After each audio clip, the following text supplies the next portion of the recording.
দুনিয়ার সমস্ত পয়গম্বর অত্যাচারিত হলেন। শুধু তাই নয়, বিশ্ব নবী আখিরি জামানার পয়গম্বর নবী মুহাম্মদ রাসূলুল্লাহ সাল্লাল্লাহু আলাইহি ওয়াসাল্লাম জাতির কাছে আসলেন। তিনি এসে বললেন, ইয়া আইয়ুহান নাস কুলু লা ইলাহা ইল্লাল্লাহ। প্রথম দাওয়া শুনছেন কথা? রাসূলুল্লাহ বলছেন, ও জাতি, আমার রাসূল তো মক্কার রাসূল না শুধু, মদিনার রাসূল না শুধু, আরবি ভাষা ভাষীদের রাসূল না শুধু, আমার নবী কি নবী? চিল্লায় বলেন। তাই তিনি বলেছেন, ও বিশ্বের মানবতা, বিশ্বের মানব গোষ্ঠী, যদি মুক্তি পেতে চাও, নাজাত পেতে চাও, উচ্চারণ করো, বিশ্বাস করো, আমল করো, বলো লা ইলাহা ইল্লাল্লাহ। জোরে পড়েন, লা ইলাহা ইল্লাল্লাহ, লা ইলাহা ইল্লাল্লাহু মুহাম্মাদুর রাসূলুল্লাহ। আবু জাহেল বুঝছিল কলেমার অর্থ? কথা বলেন না কেন? আবু জাহেল বুঝছিল?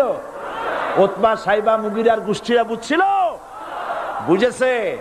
তারপরে তারা চিন্তা করলো যে সর্বনাশ তো করছে, লা ইলাহা, কোন ইলাহ নাই, আইনদাতা নাই, বিধানদাতা নাই, তাহলে আমরা কি ঘরে বসে বসে কি করব? উনি নতুন একজন ইলাহ নিয়ে আসছে, আল্লাহ ছাড়া কোন ইলাহ নাই, তাহলে আমাদের কাজটা কি? প্রথমে তারা চেষ্টা করলো যে একটু দেখি নরম নরম ভাবে হয় নাকি। চলে গেল আবু তালেবের কাছে, আসে না দিছে, বললো, আবু তালেব, তুমি তো কুরাইশদের নেতা, তোমার ভাইয়ের ছেলে কয়টাই কি? কি আশ্চর্যজনক কথা, লা ইলাহা ইল্লাল্লাহ, আল্লাহ ছাড়া কোনো ইলাহ নাই, তা আমরা করব কি? তোমার ভাতিজাকে বুঝাও লা ইলাহা ইল্লাল্লাহর দাওয়াত বন্ধ করে দিক, এর বিনিময়ে টাকা লাগে টাকা দেব, সোনা লাগে সোনা দেব, যত সুন্দরী মেয়ে চায় তাও দেব, নেতৃত্ব চায় তাও দেব, তবু যেন কালেমার দাওয়াত না দেয়। আসিনে কা হাদিসে আছে কিনা? নবীজি যখন বাড়ি ফিরলেন, চাচা আবু তালেব নিজের কলিজার টুকরা সন্তান হযরত জাফর আলীর চাইতে তিনি ভালোবাসতেন কলিজার মতো করে মুহাম্মদ সাল্লাল্লাহু আলাইহি ওয়াসাল্লামকে। বলছে, বাবা, এমন কথা কেন বলো যাতে লোকেরা খেপে যায়? এই কথাগুলি বলো না, ওরা আমার কাছে এই সব প্রস্তাব দিয়ে গিয়েছে। রাসূলুল্লাহ প্রস্তাব শুনে এগ্রি করলেন? জি। আমার নবী বলেন, ও আমার চাচা আবু তালেব, প্রস্তাবকারীদেরকে শুনিয়ে দিন। হুজুরের সাথে তখন অনেক লোকজন নাকি? অনেক অস্ত্রপাতি? কিচ্ছু নাই, আল্লাহর শক্তি ছাড়া কিছুই না। আমার নবী বলেন, ও আমার চাচা আবু তালেব, প্রস্তাবকারীদেরকে শুনিয়ে দেন। যেটা দেওয়া সম্ভব সেটা তো দূরের কথা, যেটা দেওয়া সম্ভব নয় তাও যদি তারা দিতে পারে আমারে, যেমন আকাশের সূর্যটা ধরে এনে ওরা যদি আমার ডান হাতে তুলে দেয়, আকাশের পূর্ণিমার চাঁদটা ধরে যদি বাম হাতে আমার তুলে দেয়, এর বিনিময়ে এক মুহূর্তের জন্য তাওহীদের দাওয়াত আমি বন্ধ করে দেব না। সুবহানাল্লাহ।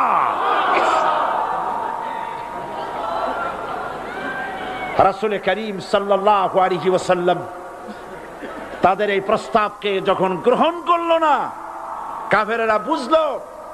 আমি আগেই বলেছি 3 শ্রেণীর লোক বাধা দিয়েছে। কয় শ্রেণী? প্রথম শ্রেণী কি? রাষ্ট্র শক্তি, তাদের হাতে অস্ত্রপাতি তো খুব শক্তি, আর যারা একবার ক্ষমতায় যায় ওরা মনে করে এই ক্ষমতা থেকে আমাদেরকে কেউ নামাইতে পারবে না।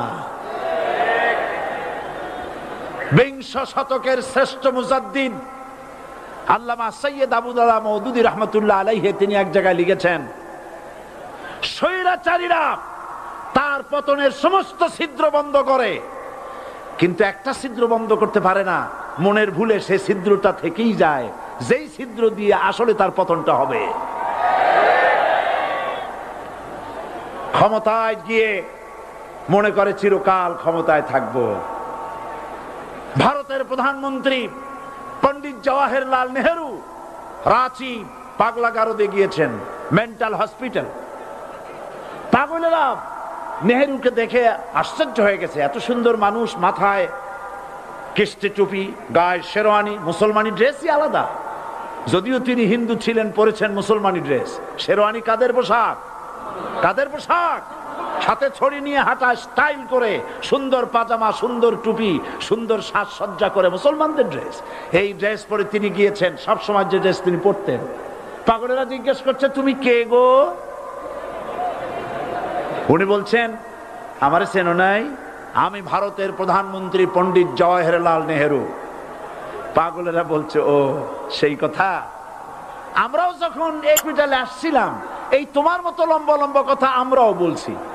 থাকো আমাদের সাথে কিছুদিন, তোমার মাথাও ঠান্ডা হয়ে যাবে। ক্ষমতায় যারা থাকে, ক্ষমতার মোহে চতুর্দিকে অন্ধকার দেখে, মনে করে আমার পতন আর হবে না। কিন্তু তোমাকে বুঝিবে যে গোকুলে বাড়ি শেষে। গাড়ির চাকা সব সময় উপরে থাকে না। গাড়ির চাকা সব সময় উপরে থাকলে গাড়ি তো চলবেই না। গাড়ির চাকা ঘোরে বলেই তো গাড়ি চলে। সুতরাং এই উপরে, তোমার চাকা উপরে এখন আছে বলে, তোমার দলের চাকা উপরে আছে বলে যারা মানুষের উপরে জুলুম করছো, আলেমদেরকে ধরতেছো, মুসল্লিদেরকে ধরে ধরে জেলে ঢুকাচ্ছ, সময় আসবে এমন ইন্দুরের গর্ত অপমানা পালাবার জন্য।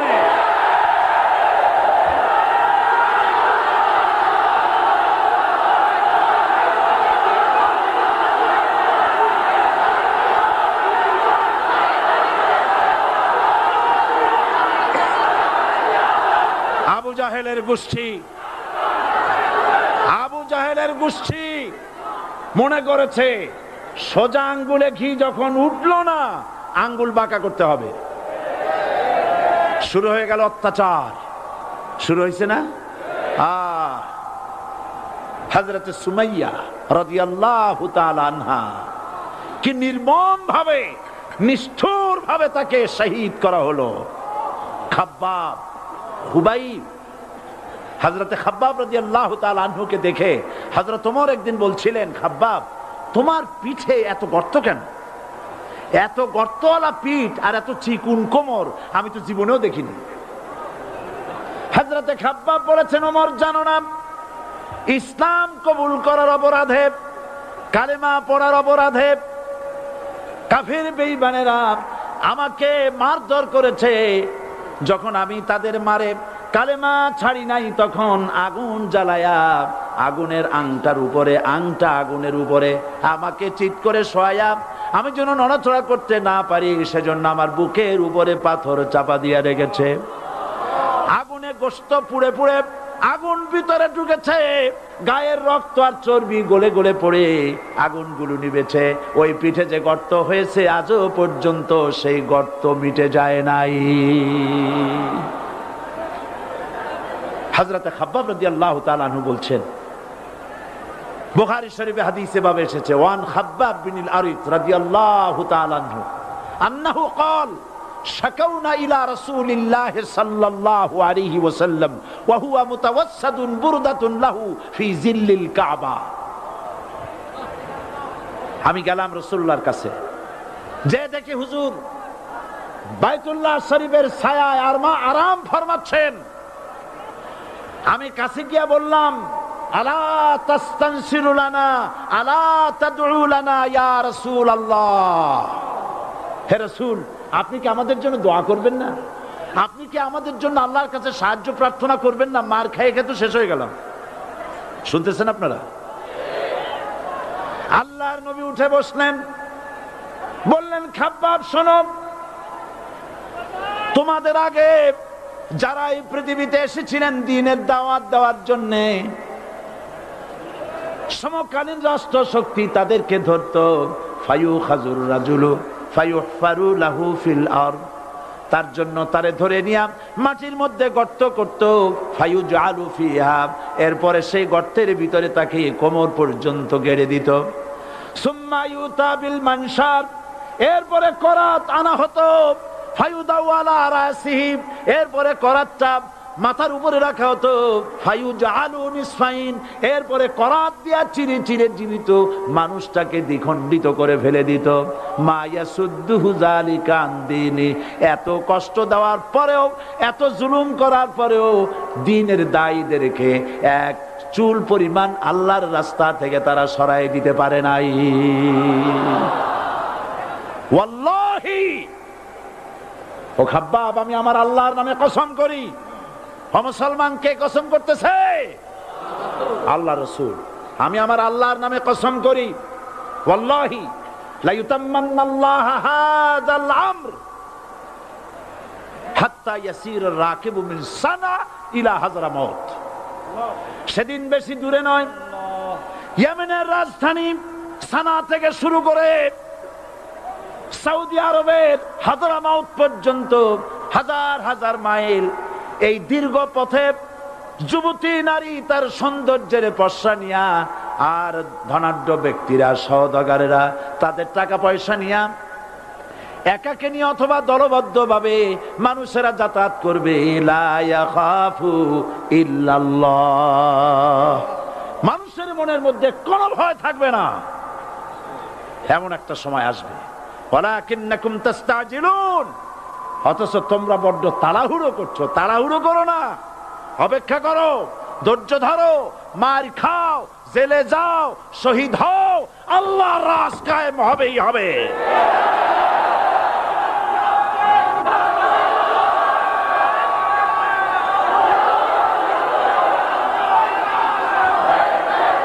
বিল্ডিং থেকে শিক্ষা গ্রহণ করুন। বিল্ডিং, ইমারত, দালান থেকে শিক্ষা গ্রহণ করুন। এই যেটা দালান আছে না পাশে, দেখতে পাচ্ছেন? এই দালান কি দিয়ে তৈরি করা হয়েছে বলেন? ইট। সমস্ত ইটেরা যদি ধর্মঘট করত, আমরা কেউ মাটির তলায় যাব না, কেউ আমরা আগুনে পুড়ে ঝামা হব না, পিক হব না, কেউ আমরা টুকরা টুকরা হব না, সবাই থাকবো উপরে উপরে, তাহলে কি দালান হইতো নাকি? এই বিল্ডিং নির্মাণ করতে গিয়া ইটের যে স্যাক্রিফাইস, হাজার হাজার ইটকে পিক হতে হয়েছে, পুড়ে যেতে হয়েছে, খোয়া হতে হয়েছে, ভেঙে টুকরা টুকরা হয়ে 50 ফিট মাটির নিচে যেতে হয়েছে। তারপরে ইমারত গঠন হয়েছে, সুন্দর দালান তৈরি হয়েছে। যারা ইসলামী শাসন চান, আল্লাহর দ্বীনকে বিজয়ী দেখতে চান, তাদেরকে অসংখ্য মানুষকে পোড়া ইটের মতো জেলখানায় পুড়ে পুড়ে মরতে হবে। অসংখ্য মানুষকে ফাঁসির কাস্টে ঝুলতে হবে, গায়ের রক্ত দিতে হবে, শহীদ হতে হবে, তারপরে ইসলামের ইমারতটা কায়েম হয়ে যাবে। শায়ের, কবি কি সুন্দর করে বলছেন, কবি সুন্দর করে বলছেন, ये शहादत गाहे उल्फत में कदम रखना, ये शहादत गाहे उल्फत में कदम रखना, लोग समझते हैं आसा है मुसलमान होना। মানুষেরা মনে করে মুসলমান হওয়া খুব সহজ জিনিস। না, মুসলমান হওয়ার অর্থ হলো শাহাদাতের ঈদগাহে শামিল হয়ে যাওয়া।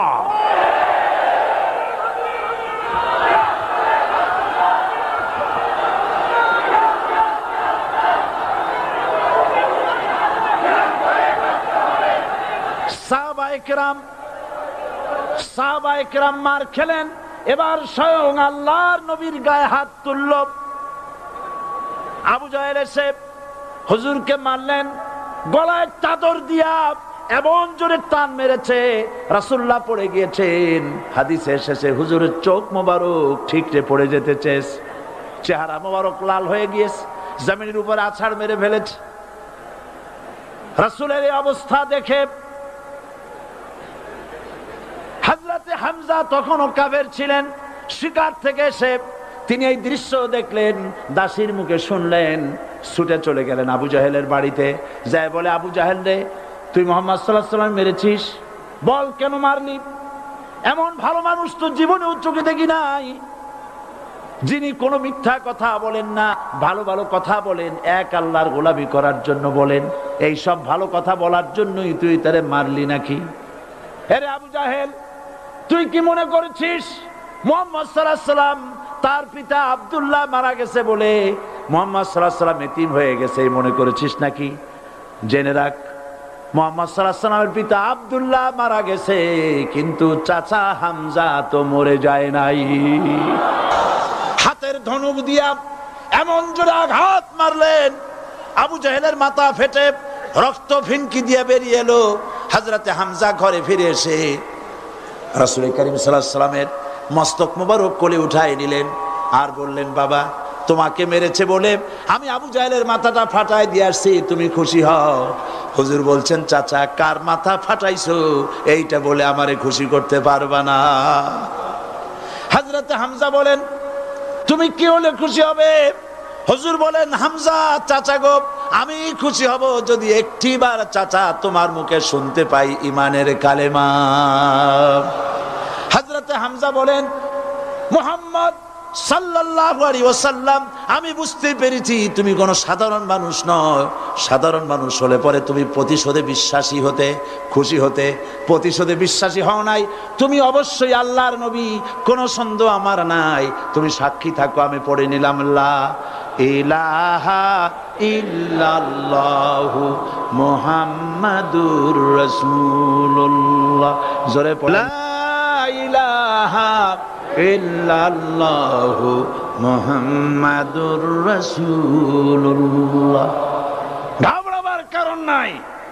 এর অর্থ এই নাই যে আপনারা কালেমার দাওয়াত দিবেন আর রাষ্ট্রশক্তি আপনারে পিটাইতেই থাকবে, আপনার কোনদিন আপনার সুদিন ফিরে আসবে না। বিষয়টা কি এমন না? আমার আল্লাহর ওয়াদা শুনুন, ওয়ালা তাহিনু ওয়ালা তাহজানু ওয়া আনতুমুল আলাউনা ইন কুনতুম মুমিনিন। মুমিন যদি হও আমি তোমাদেরকে বিজয় দান করব। সুবহানাল্লাহ বলেন। আজ যদি আমাদের উপরে বিপদ এসে থাকে তাহলে তার একমাত্র কারণ পূর্ণাঙ্গ ঈমানের অভাব আমাদের মধ্যে রয়েছে, ঠিক কিনা? আজ পৃথিবীতে সব থেকে মার খায় কারা? চিল্লায় বলো। আলজেরিয়ায় কারা? বসনিয়ায় কারা? চেচনিয়ায় কারা? প্যালেস্টাইনে কারা? আহা, প্যালেস্টাইনের মুসলমানদেরকে মাইরে মেরে শেষ করে দিল। দেখছেন ছবিতে না? দেখেন না? প্যালেস্টাইনের মুসলমানদের যে কে যখন মারা হচ্ছে, বাংলাদেশের প্রধানমন্ত্রী তখন আমেরিকায় ক্লিনটনের সঙ্গে কথা বলতেছেন। তিনি ক্লিনটনের কাছে তার পিতৃ হত্যার জন্য দায়ী সাজাপ্রাপ্ত 3 জন ব্যক্তিকে ফেরত চাচ্ছিলেন। আমার দৃষ্টিতে এটা কোনো অপরাধ নয়। সন্তান তার পিতার প্রতি আকর্ষণ থাকবেই। আমার আপত্তি সেখানে আপনি প্রধানমন্ত্রী শুধু শেখ পরিবারের প্রধানমন্ত্রী নন, শুধু আওয়ামী লীগের প্রধানমন্ত্রী হওয়া উচিত নয় আপনার। আপনি পৃথিবীর দ্বিতীয় বৃহত্তম বাংলাদেশের 12 কোটি মুসলমানের প্রধানমন্ত্রী। পিতৃ হত্যার আসামি ফেরত চাইলেন, কিন্তু বিল ক্লিনটনের আশ্রয় প্রশ্রয় লালিত পৃথিবীর অসভ্য জাতি সন্ত্রাসী ইহুদিরা প্যালেস্টাইনের মুসলমানদেরকে পাখির মতো গুলি করে হত্যা করছে। আপনি কেন এর জবাব চাইলেন না?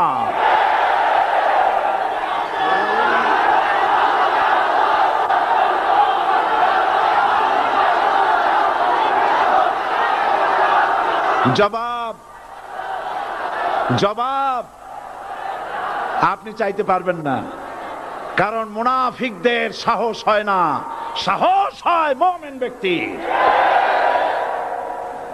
বিল ক্লিনটনকে বলা দরকার ছিল, এই ইসরায়েলকে তোমরাই বসিয়েছো, মধ্যপ্রাচ্যের বিষ ফোড়ায় পরিণত করেছো তোমরা। তবে হ্যাঁ, যুরিবাত আলাইহিমুজ যিল্লাতু ওয়াল মাসকানা ওয়া বাউ বিগাদাবিন মিনাল্লাহ। আল্লাহর গজব আসবে, ইহুদিরা পৃথিবী থেকে নিশ্চিহ্ন হবেই হবে ইনশাআল্লাহ।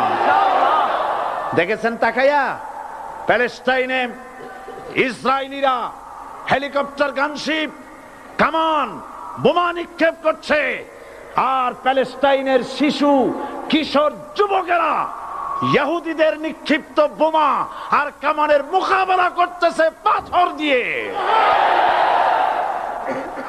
আমি আমার অন্তরের অন্তঃস্থল থেকে ধন্যবাদ জানাই, মোবারকবাদ জানাই খালিদ বিন ওলীদের উত্তরসূরি, খাব্বাব খোবাইবের উত্তরসূরি প্যালেস্টাইনের ওই সব যুবকদেরকে যারা কাফের বেঈমান ইহুদিদের মোকাবেলা করতেছে ইট আর পাথর দিয়ে। আর আমি আমার অন্তরের অন্তঃস্থলের সমস্ত ঘৃণা দিয়ে আমি ধিক্কার জানাই পৃথিবীর মুসলিম শাসকদেরকে, যারা মুসলমানদের মার দেখে চুপ করে যারা বসে আছে।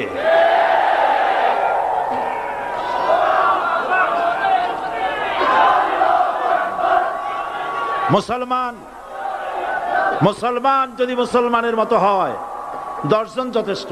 কয়জন যথেষ্ট? কোথায় আছে কথা? আল্লাহ পাক কোরআন শরীফের মধ্যে বলেছেন,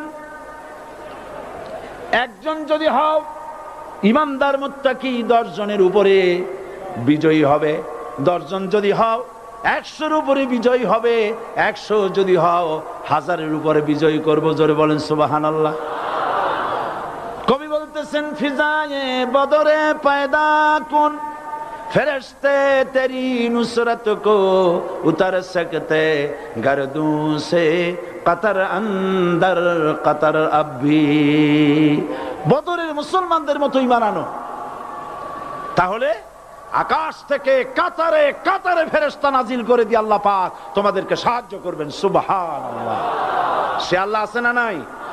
জোরে বলেন, আছে না নাই?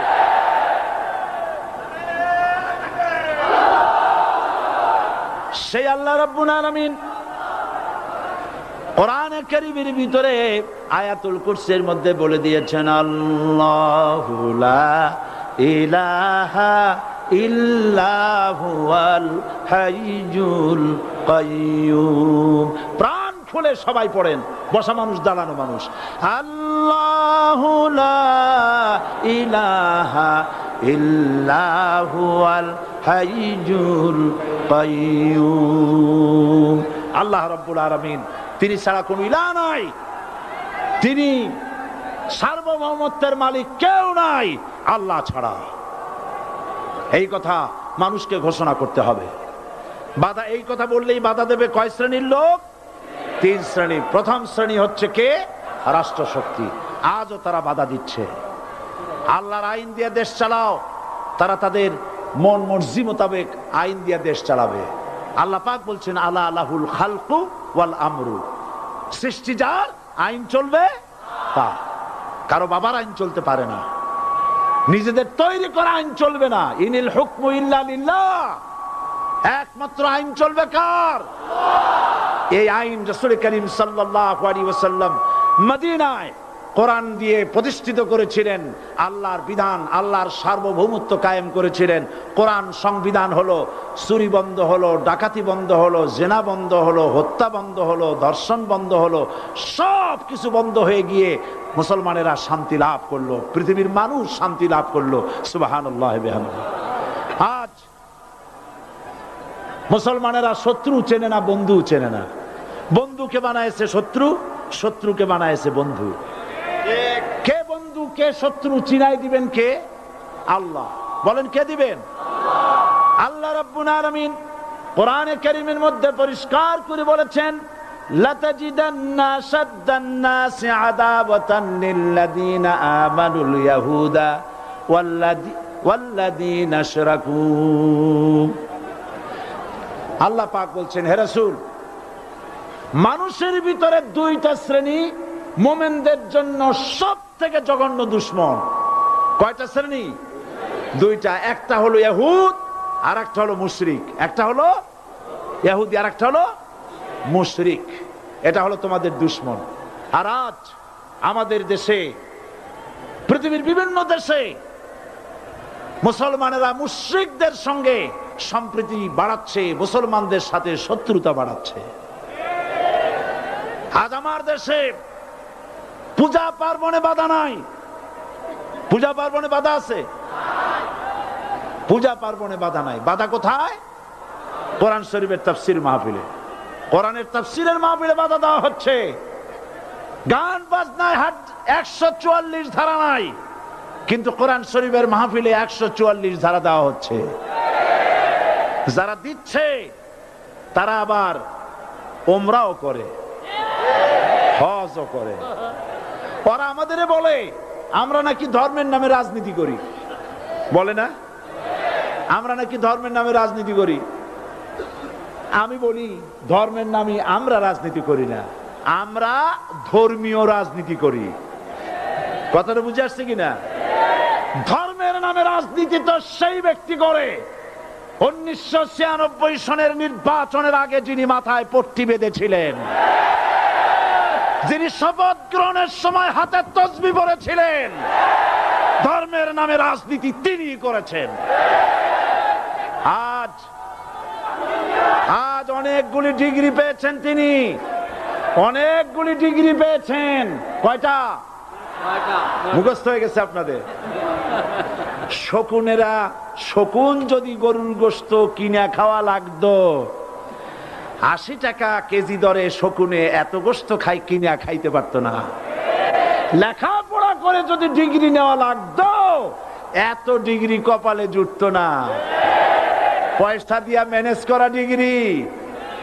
কিন্তু 9টা নিলে কি হবে? আসল ডিগ্রিটা এখনো বাকি আছে। আসল ডিগ্রি কোনটা? নির্বাচনের আগে পট্টি বেঁধে তসবিহ নিয়ে গোটা জাতিকে যে সফলভাবে প্রতারণা করতে আপনি পেরেছিলেন মহা প্রতারক হিসেবে, সেই ডিগ্রি আগামী নির্বাচনের মোক্ষম সময় জনগণ আপনার গলায় পরায় দেবে।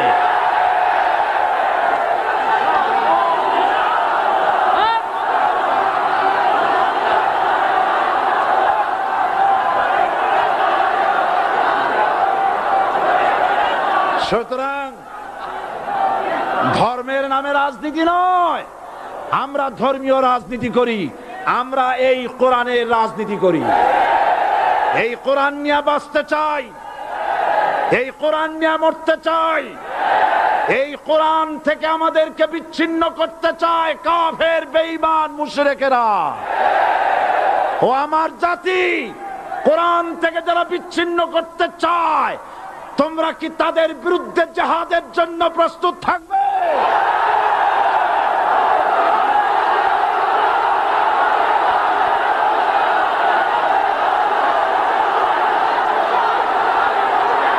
বসেন, বসেন, বসেন,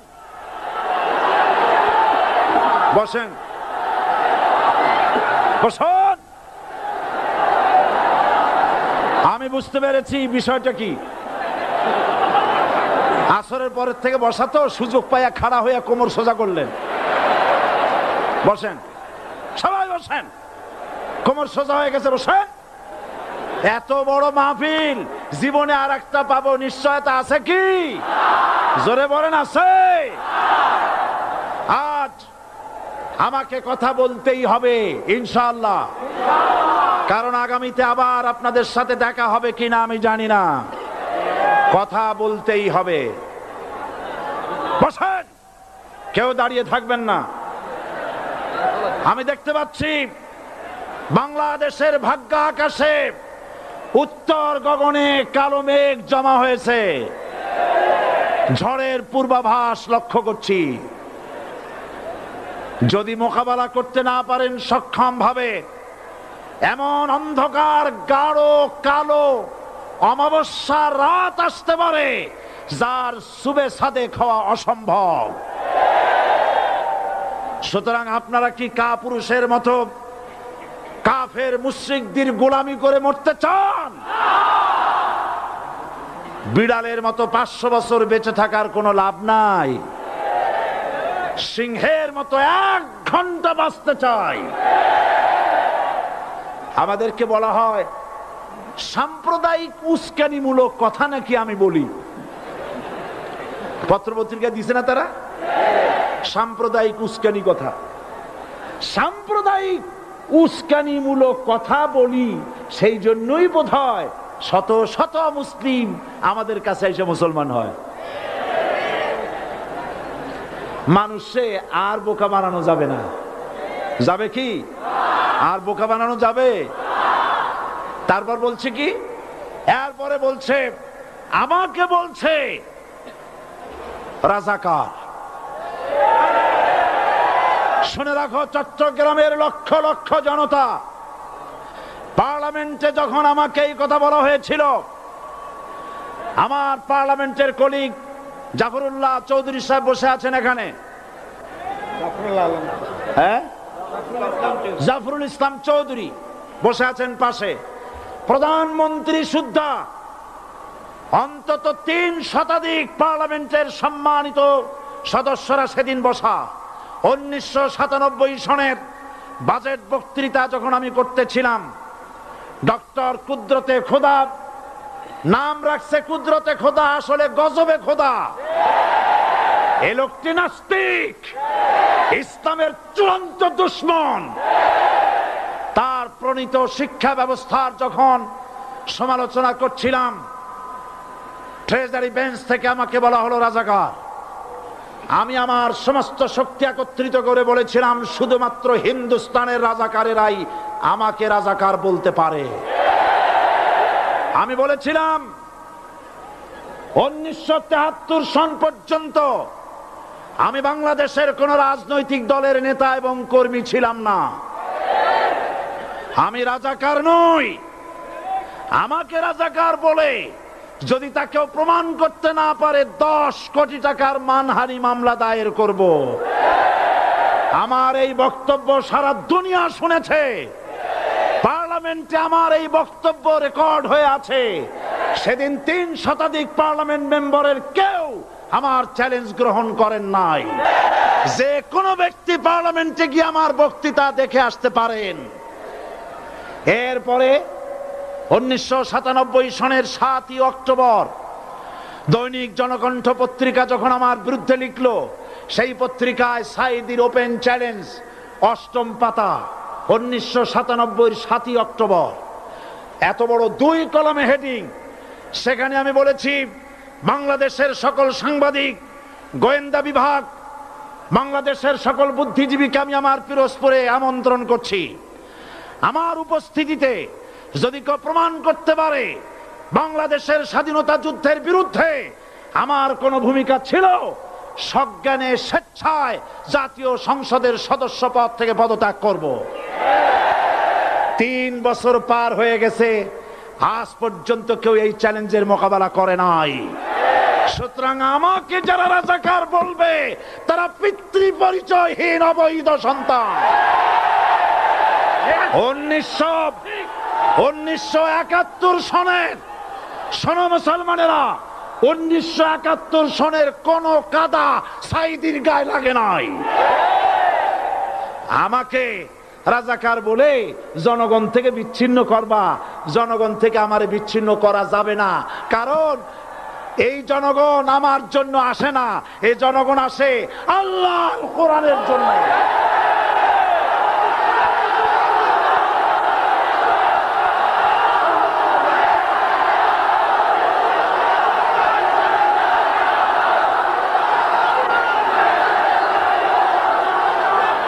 আজকে আজ যারা ইসলামের কথা বলে, তারাই রাজাকার, তারাই মৌলবাদী। মৌলবাদী বললে আমরা অসন্তুষ্ট হই না, কারণ মৌলবাদী শব্দটা আসছে মূল থেকে। মৌল শব্দ এসেছে মূল থেকে। মূলবাদী তার মানে যারা মূলে আছে। মূল হলো কোরআন, মূল হলো হাদিস, মূল হলেন আল্লাহ, মূল হলেন আল্লাহ রসুল। আমরা আছি মূলে। এখন বলেন তো, মূলের শক্তি বেশি না আগার শক্তি বেশি? আমাদের যারা মৌলবাদী বলে ওরা হলো আগাবাদী। মূলে আছে কত কোটি? 12 কোটি। মূলে আছে কত কোটি? আর আমাদের যারা মৌলবাদী বলে, ওই থাকো গাছের আগায়, আমরা মূলে। লাভালাভি বেশি করবা না, 12 কোটিতে গাছের গোড়া আসতে নানা দেবে, মামু বাড়ি দিল্লি গিয়ে পড়বা, বাংলার জমিনে জায়গা হবে না। এ কথা বিশ্বাস করো। বাংলাদেশের মুসলমানদের শরীরে 1 বিন্দু রক্ত থাকতে শয়তানের তৈরি করা ধর্ম নিরপেক্ষ মতবাদ বাংলার জমিনে কায়েম হতে দেওয়া হবে না, হবে না।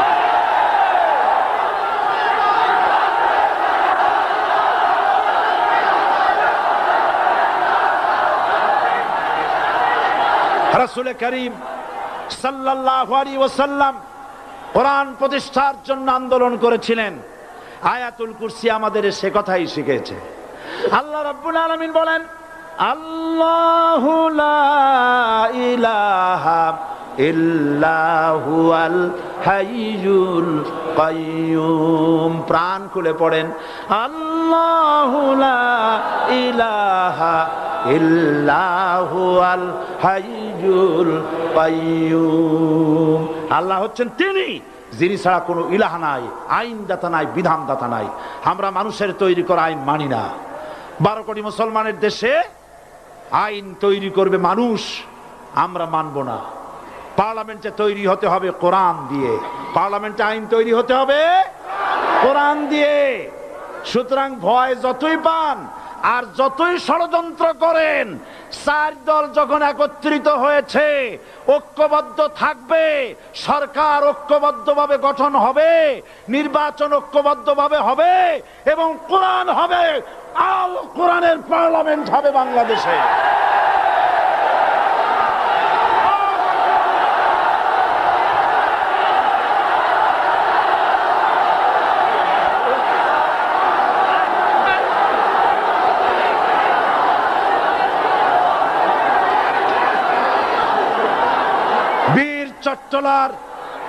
বীর চট্টলার মুসলমানেরা, বীর চট্টলার মুসলমানেরা, স্বাধীনতার ঘোষণা এই চট্টগ্রাম থেকে স্বাধীনতার মহান ঘোষক প্রেসিডেন্ট জিয়াউর রহমান সাহেব দিয়েছিলেন। এই চট্টগ্রাম থেকেই ইসলামী রাষ্ট্রের ঘোষণা হবে।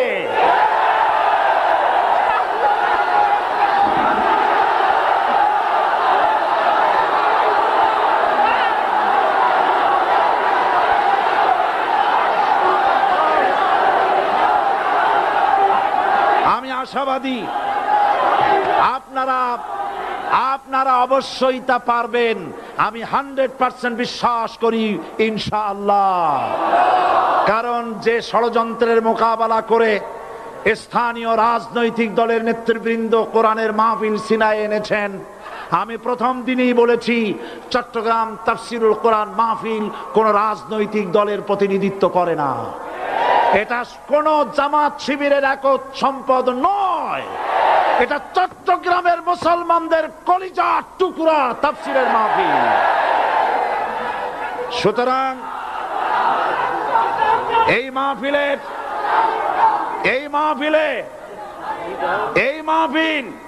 চট্টগ্রামে থাকবে ইনশাআল্লাহ কিয়ামত পর্যন্ত।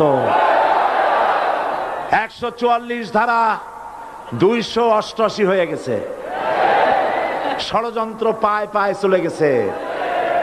আমি ওই সব ছেলেদের বলি, সরকারি দলের ছাত্র হইয়া মুসলমানদের বিপক্ষে যাইও না। এদেশের ভাগ হয়ে গেছে দুটো শিবির, বোঝাই যাচ্ছে। একদিকে ভারতের পা চাটা গোলাম নাস্তিক মুরতাদ শ্রেণীর বুদ্ধিজীবী এবং তাদের মদতপুষ্ট সরকার, আর একদিকে ইসলামী শক্তি, ইসলামী দল আর দেশ প্রেমিক জাতীয়তাবাদী শক্তি। একদিকে হিমালয় পাহাড় আর একদিকে সূচো ইঁদুর। আল্লাহ বিজয় দেবে মুসলমানদের। কাদের বিজয় হবে? বাংলাদেশে কোরআনের রাজ কায়েম হোক, তাকে আপনারা চান? কারা কারা চান দুহাত উঁচু করে দেখান। দাঁড়াবেন না, দাঁড়াবেন না।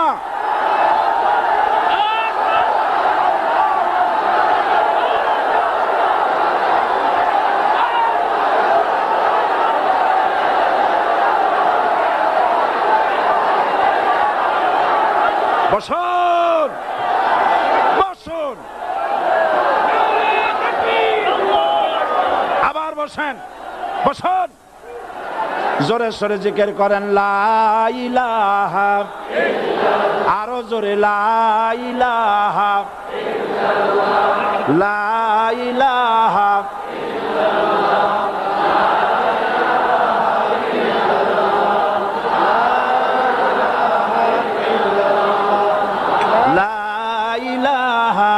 ইল্লাল্লাহ, লা ইলাহা ইল্লাল্লাহ, লা ইলাহা ইল্লাল্লাহ মুহাম্মাদুর রাসূলুল্লাহ। যারা যেখানে দাঁড়িয়েছেন বসুন। 3 শ্রেণীর লোকেরা আল্লাহর কালেমায় বাধা দিয়েছে। কয় শ্রেণী? একটা হলো রাষ্ট্রশক্তি, 2 নম্বরে মনে আছে ধনাঢ্য পুঁজিপতির গোষ্ঠী, ওরাও বাধা দিয়েছে। কারণ ইসলামকে বলা হয় পুঁজিবাদের আশ্রয়স্থল। নাউজুবিল্লাহ। সর্বপ্রথম ইসলাম কবুল করেছে কারা? ধনীরা না গরিবরা? কারা? গরিবেরা। সুতরাং ধনাঢ্য ব্যক্তিরা মনে করলো যে আমাদের তো সর্বনাশ হয়ে যাবে, আমরা দাস দাসী ধরে রাখতে পারবো না, আমরা মানুষকে শোষণ করতে পারবো না, যে নতুন কলেমার দাওয়াত আসছে। সুতরাং সরকারের হাতকে তারা পয়সা দিয়া শক্ত করেছে আর বলেছে যত টাকা লাগে এই লোকগুলারে ঠ্যাঙ্গান। আজও আছে কিনা? তা আছে কিনা? 3 নম্বরে বাধা দিয়েছে ধর্মের নামের এক শ্রেণীর কায়েমি স্বার্থবাদী শক্তি, যার সম্পর্কে সূরা তাওবায় আল্লাহ পাক বলেছেন ইন্না কাসীরাম মিনাল আহবারি ওয়ার রুহবান লা ইয়াকুলুনা আমওয়ালান নাস বিল বাতিল ওয়া ইয়াসুদ্দুনা আন সাবিলিল্লাহ। ইহুদি আহলে কিতাবদের মধ্যে এক শ্রেণীর বুজুর্গ ধরনের লোক, দরবেশ জাতীয় লোক, যারা নাকি মানুষের সম্পদকে বাতিল পন্থায় ভক্ষণ করে, ওয়াসুদ্দুনা আন সাবিলিল্লাহ, এবং আল্লাহর রাস্তায় চলার জন্য মানুষকে বাধা প্রদান করে। এত বড় বিশাল মাহফিলে আপনি দাঁড়ায়া কোন মানুষকে কষ্ট দিবেন না, জায়েজ নাই। মুসলমানদেরকে কষ্ট দেওয়া কবিরা গুনাহ। বুঝতে পেরেছেন? যে যেখানে দাঁড়িয়েছে আপনারা বসা মানুষেরা তাদেরকে বসায় দেন। সুতরাং এই কালেমার দাওয়াত যখন হযরতে মুসা আলাইহিস সালাম দিলেন, ফেরাউন বলল আমি তো জানি না যে আমি ছাড়া আরো কোন ইলা আছে, আইনদাতা তো আমি, তুমি নতুন কোথা থেকে আইনদাতা নিয়ে আসছো? ফেরাউন বলছে দেখো আমারে বাদ দিয়া যদি অন্য কাউকে ইলা বলে তুমি মানো আর সেই শিক্ষা যদি যে জাতিকে দাও, তাহলে আমি তোমাকে ধরে লাআজআলান্নাকা মিনাল মাসজুনিন, আমি তোমাকে কারারুদ্ধ করব, আমি তোমাকে জেলখানায় ঢুকিয়ে দেব। রাষ্ট্রশক্তি প্রথম বাধা দিল কারা? বলেন সবাই। সেই বাধা কি ওখানে শেষ হয়েছে না এখনো আছে? আছে কিনা জোরে বলেন।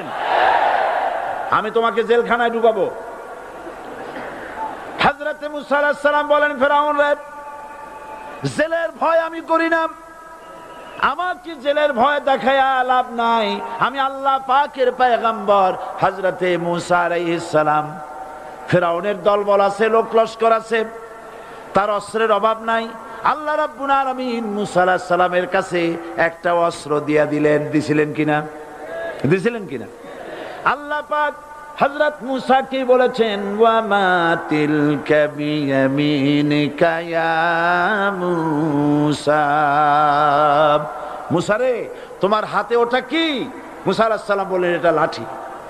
আল্লাহ পাক বললেন ফেলে দাও লাঠি। লাঠি ফালায় দিলেন। কি হয়ে গেল? হিয়া হাইয়াতুন তাসআ, লাঠি হয়ে গেল। এখন লাঠি পড়ে সাপ হয়ে গেল। সাপ দেখে নবী হোক, ওলি হোক, সাহাবী হোক আর আলেম হোক, সাপ দেখলে ভয় করে না মানুষের? মুসা আলাইহিস সালাম ভয় পাইছে।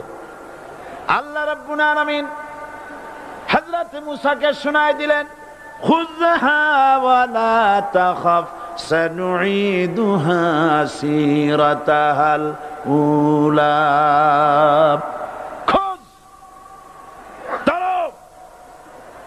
লা তাখাফ, ভয় পেও না। আল্লাহ বলছেন ধরো, ভয় পেও না।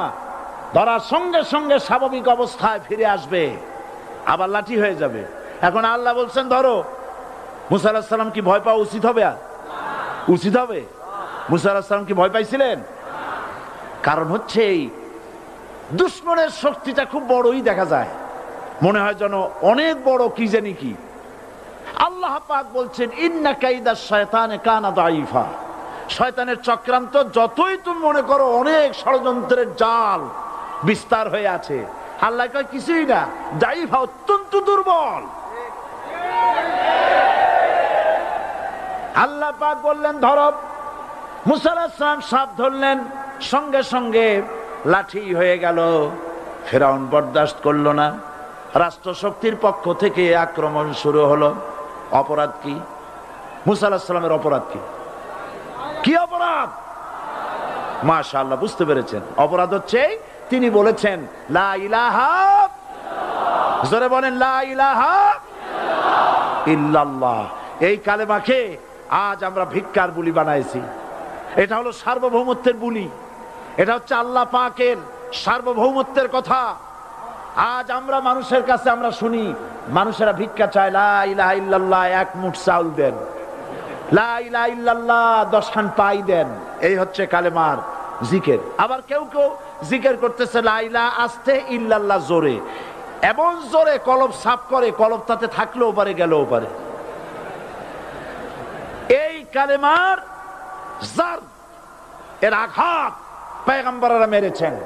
হযরতে মুসা আলাইহিস সালাম যখন বলেছেন লা ইলাহা ইল্লাল্লাহ, এই ধাক্কা ফেরাউন বরদাশত করতে পারে নাই। দরিয়ায় নীলের ভিতরে আল্লাহ পাক ডুবাইয়ে শেষ করে দিয়েছেন, দেন নাই? হযরতে মুসা আলাইহিস সালাম তার উম্মতেরা দরিয়ার পাশে বসে দ্বীনি কথাবার্তা বলতেছেন। এমন সময় ফেরাউন, তার শত্রু হচ্ছে মুসা আলাইহিস সালাম। শত্রু কেন?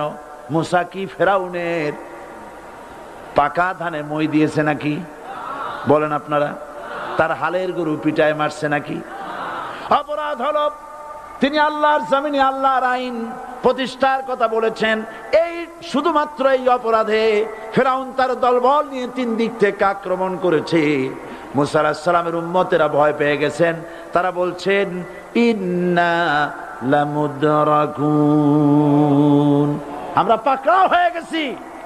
3 দিকে সাড়াশি আক্রমণ, 3 দিকে শত্রু, একদিকে দরিয়া, পালাবার রাস্তা আছে? হযরত মুসা আলাইহিস সালাম ভয় পেয়ে গেলেন, সারেন্ডার করলেন না। হযরত মুসা আলাইহিস সালাম বললেন কাল্লা, কখনো নয়, ভয় পাওয়ার কোনো কারণ নাই। রব্বি সায়াহদিন, অবশ্যই আমার রব আমার জন্য রাস্তা করে দিবেন। ভয় পাইও না, আমার রব রাস্তা করে দিবেন। আল্লাহ রাব্বুল আলামিন হযরত মুসা আলাইহিস সালামকে অর্ডার করলেন, হাতের লাঠি দিয়া দরিয়ার উপরে আঘাত করো। হযরত মুসা আলাইহিস সালাম দরিয়ার উপর আঘাত করলেন। রাস্তা ছিল দরকার একটার, এক বাড়িতে আল্লাহর হুকুমে লাঠি দিয়ে একটি আঘাত করার সঙ্গে সঙ্গে হযরত মুসার তার সঙ্গী সাথী দরিয়া পার হওয়ার জন্য দরিয়ার মধ্যে দিয়ে আল্লাহ 12টা রাস্তা পয়দা করে দিলেন। সে আল্লাহ আছে না নাই? এত আসতে বলেন কেন? ভয় পাওয়ার কারণ আছে? রাষ্ট্র শক্তি বাধা দিয়েছে সমস্ত নবীদেরকে। কেন? নবীদের চরিত্র খারাপ? জোরে বলেন, নবীদের চরিত্র খারাপ? নবীদের চাইতে মাসুম, বেগুনাহ, উন্নত চরিত্রের মানুষ আল্লাহর আকাশের নিচে জমিনের উপরে আর হয় নাই। তোমরা যে সব নেতাদের পিছনে দৌড়াও, অমুকের সৈনিক, নেতা নেতা করে মরো, এইসব নেতা যাদের পিছনে দৌড়াও, এই নেতাগুলি, আমি জিজ্ঞেস করি আপনাদেরকে, এই নেতাগুলি জীবনে একবারও জেনা করে নাই। এ ব্যাপারে অনুসারীরা আপনারা কি নিশ্চিত? মিথ্যা কথা জীবনেও কয় নাই, প্রতারণা করে নাই, ঠাট্টা করে নাই, বিদ্রুপ করে নাই, মদ খায় নাই, মানুষ হত্যা করে নাই। কিসের নেতা? নেতা হচ্ছেন সেই ব্যক্তি যিনি বলেছেন, ও আমার স্ত্রীরা, ও আমার সাহাবীরা, রাতের আধারে আমার মধ্যে যা আচরণ দেখতে পাও, দিনের আলোতে আমার মধ্যে যা দেখতে পাও, সবগুলি খুলে খুলে মানুষের কাছে বলে দাও। তার নাম বিশ্বনবী মুহাম্মদ রাসূলুল্লাহ সাল্লাল্লাহু আলাইহি ওয়াসাল্লাম।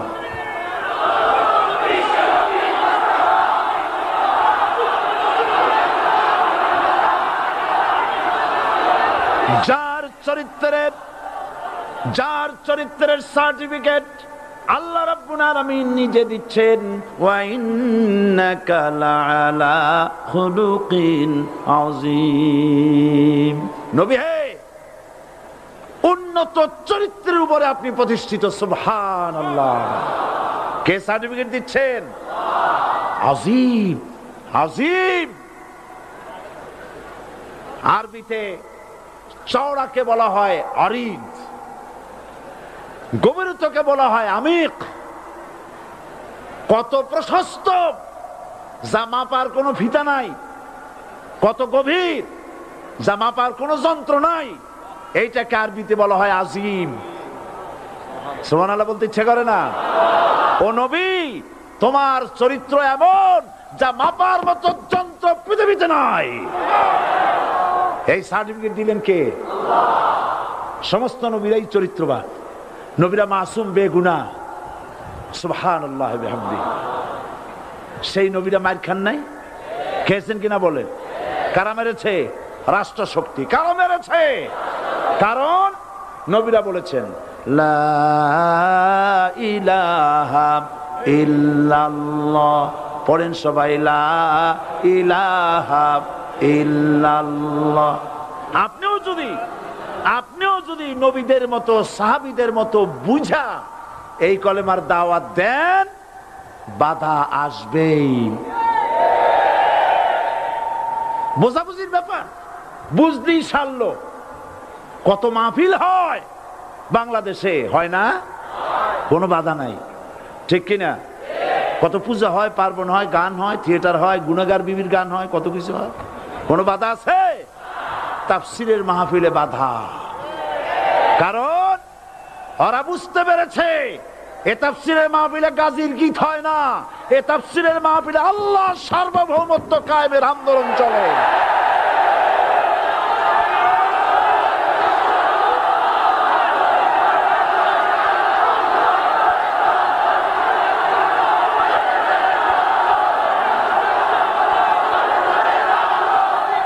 এবার দেখুন, এবার কলেমা বোঝেন, কালেমা বুঝুন। বঙ্গভবনের সামনে দাঁড়াইয়া, গণভবনের সামনে দাঁড়িয়ে আপনি যদি কালেমার জিকির করতে থাকেন, লা ইলাহা ইল্লাল্লাহ, লা ইলাহা ইল্লাল্লাহ, লা ইলাহা ইল্লাল্লাহ, লা ইলাহা ইল্লাল্লাহ, 2-1 ঘন্টা, 2-4 ঘন্টা, দেখবেন অফিসাররা এসে বলবে, না জানি কোন খাজা বাবা আসছে, আসেন আসেন, নিয়ে খাইতে দেবে, হাদিয়া দেবে। যেহেতু যিনি পড়তেছেন উনি বোঝেন না কি বলতেছেন, আর যারা দাওয়াত দিয়ে নিয়ে গেল ওরা টের পাই নাই যে কি শুনে দাওয়াত দিতেছে।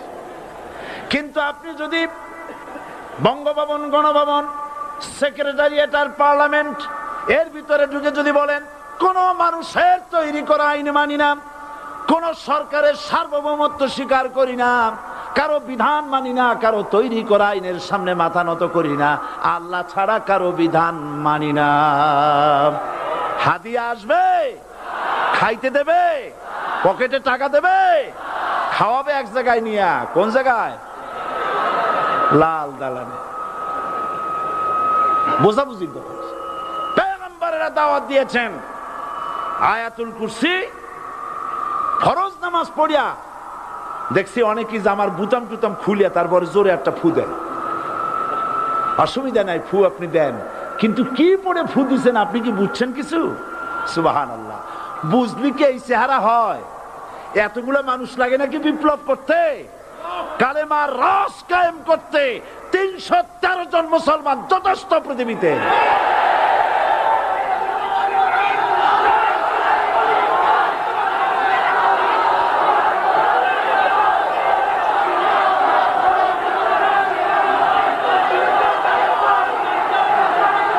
আল্লাহ পাক কোরআনে কারীমের মধ্যে আল্লাহ পাক বলেছেন, এমন একজন নবী পাঠাই নাই, ইয়া হাসরাতান আলাল ইবাদ, বান্দার উপরে আফসোস।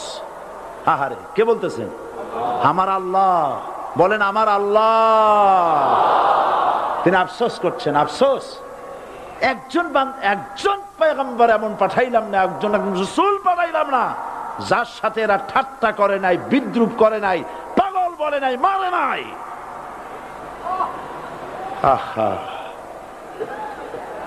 অপরাধ কি?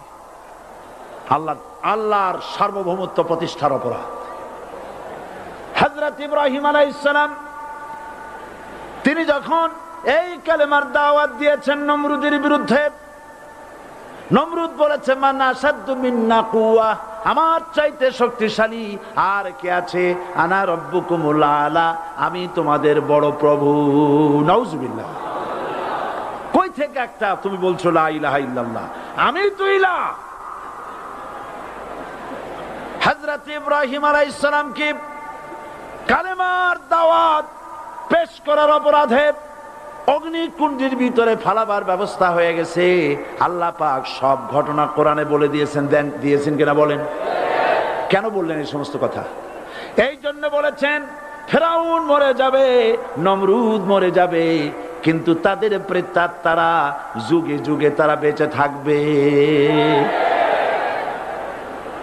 আগুনের ভিতরে ফালাবার ব্যবস্থা হয়েছে। আল্লাহ পাক বলে দিয়েছেন আমার রাস্তায় যদি চেষ্টা করো, জিহাদ করো, আমার সাহায্য তোমরা পাবে। ওয়া কানা হাক্কান আলাইনা নাসরুল মুমিনিন, মুমিনদেরকে সাহায্য করা।